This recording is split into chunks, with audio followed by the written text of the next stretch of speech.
What's good? Today we're going to be talking about the A7 III, which was just announced the other day. This is the A7R III. They're technically kind of the same camera, same body, same everything, except you're getting less megapixels and a few other things that I'll point out through this process. But as far as form factor, same form factor, same buttons. You're getting the same battery, the new Z batteries. Same touchscreen. I mean, it's technically the same body, probably weighs exactly the same. It just kind of depends on what you're shooting. So, I got it pulled up here on my Surface Book.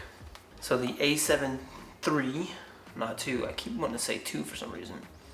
It's 24.2 megapixels, which is down from the 42 megapixels of the A7R III. So I mean, if you don't need the megapixels of the R3, you can get the A7 III, which is very tempting because it's not that the file size is too big. It's if you don't need to crop in, you may not even need the R3, and it has nothing to do with printing billboards and big prints. You can print a big print out of a 12 megapixel image. Honestly, that saying has been debunked several times. It shoots 10 frames per second, just like the A7R III does. So there's really no difference there. The base ISO is 100, it goes up to 51,200, whereas the A7R III says it only goes up to 32,000. However, from my experience, it does perform very well even above that. But I do think you get better low light performance with the A7 III. So that's one of the things that may tempt me to switch. As far as the autofocus system, it has the same autofocus system as the A9. Except you don't get the 20 frames per second, but you do get the same autofocus system with more focus points, 93% coverage, whereas here you don't get full coverage. And I think that has to do with the pixel density of the sensor. With it being 24 megapixels, their phase detection system can fit over the entire sensor, whereas with 42 megapixels, that area would be shrunken smaller and more dense, which means that they couldn't put the same amount of focus points in it. So that's the reason why I think the R3 didn't get the same system. It's just something that I think. But every other spec is, I mean, exactly the same. Aside from the viewfinder, it has a lower resolution viewfinder. But I've looked through my 6500, which is recording now, which has the same viewfinder pixel density as the A7 III, and I literally couldn't tell the difference between that and the quad display in the R3.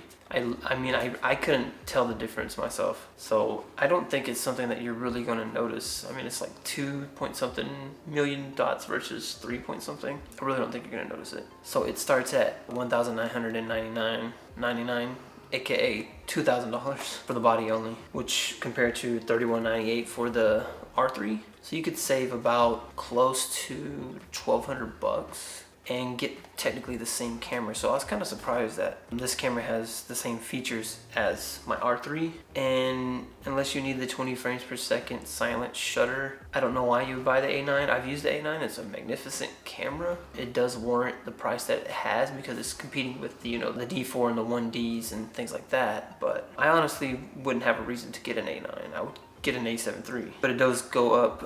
It has expanded ISO 50 as well as 204,800. So the AF system, like I said, is 693 phase detection points, 425 contrast detection points. So the Sony uses a tandem autofocus system with phase and contrast. One is for quick acquisition of focus and one is to be more accurate. And usually with cameras like this, once you get out of the phase detection range, on the edges of the screen, it's going to switch to contrast detection. Whereas with the A7 III, if you have full coverage, you don't really have to worry about that. So it's really good. As far as the movie quality, I think the A7 III it's downsampled from 6K like the A6500 is. Whereas the R3 is only downsampled 5K footage. So you should get sharper and less noise from the A7 III videos. I also heard that the A7 III has full pixel readout in full frame and crop mode, so that's another good thing. But as far as everything else, all the features aside from that are, I mean, they're technically all the same. I think one of the other things you don't get is you don't get the high resolution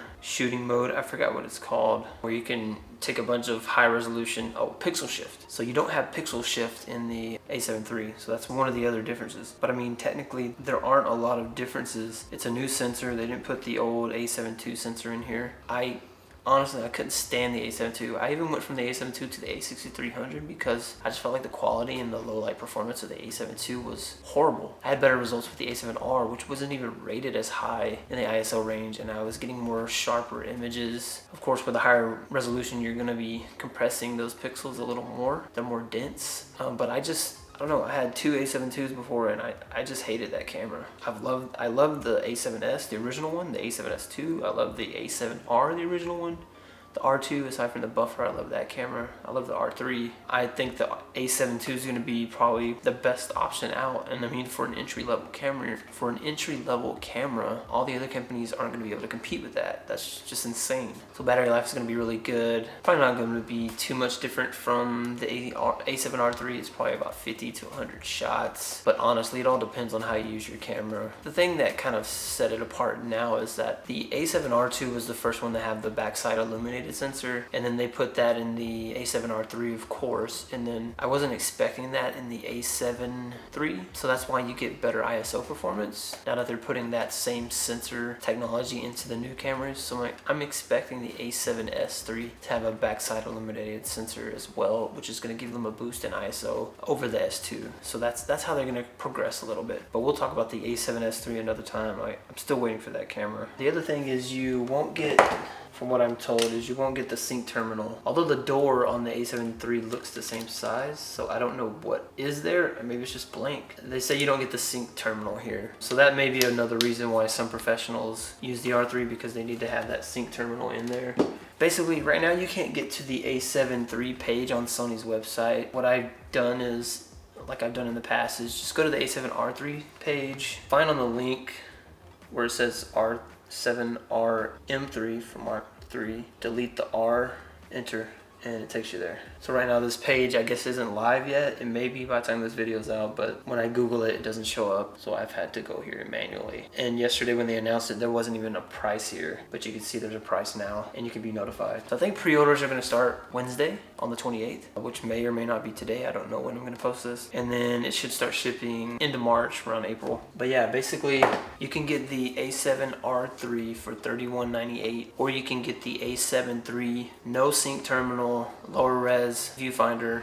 I mean, everything else is pretty much the same. You don't get the pixel shift. You get better video because it's higher ISO capabilities, 6K downsample versus 5K downsample, and you get better autofocus. And it's only 18 megapixels left, and it puts $1,200 in your pocket for lights, lenses, or whatever. I mean, I've already got all the lenses that I need, so it's not gonna benefit me that much, but I do wanna get some lights, some different lights. But I mean, I have all the lenses that I'll ever need, honestly. There may be some lenses that'll tempt me in the future, but yeah, for now, I got all the lenses that I need. I'll have another video to see if I'm going to actually sell my A7R III. I do wanna try to get a good amount for it because just got it not long ago. I got the 6500, which I use a lot, but this thing it's just almost brand new, and I don't want to lose too much money over it. But I also think that the A7 III will benefit me more because I do a lot of video. And then if I don't have a camera for the meantime during the whole pre-order process and waiting, I have the 6500 and all my professional lenses, so it's not gonna be that big of a deal. So what do you think about the A7 III? Leave comments and I'll respond to you. Maybe we can have a discussion. Let me know if you were planning on getting the A7 III. Do you even like Sony? Do you shoot Sony? What do you think all the other manufacturers like Canon and Nikon are gonna do to try to counterbalance it? It just seems like Canon and Nikon are behind the curve as far as,